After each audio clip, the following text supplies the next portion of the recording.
बा कहली मन के बात बा हमरे लाऊ तो जात बा कहले मन के बात बा हमरे लाऊ तो जात बा और दी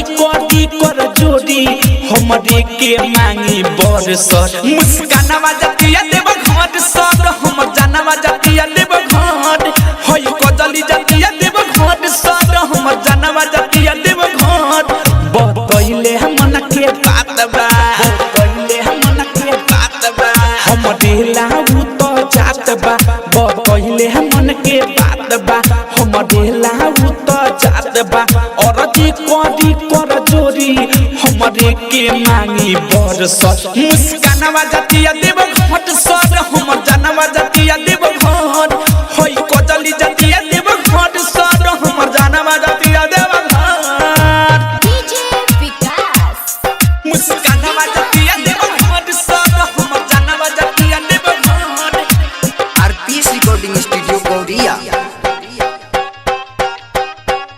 कांवर लेके भइली तैयारी जाके जलावा देव घर में ढारी कांवर लेके भइली तैयारी जाके जलावा देव घर में ढारी दिल से उनके गोहराई दिल से उनके गोहराई चरण में सिर झुकाई दिल से उनके गोहराई चरण में सिर झुकाई कहीं फेर दिहे नजरिया बाबा उनका ऊपर सर हई रुपिया जतिया देव घर सर हमर जानवा जतिया देव घर हई जुलिया जतिया देव घर सर हमर जानवा जतिया देव घर डीजे विकास मुस्कानवा जतिया देव घर सर हमर जानवा जतिया देव घर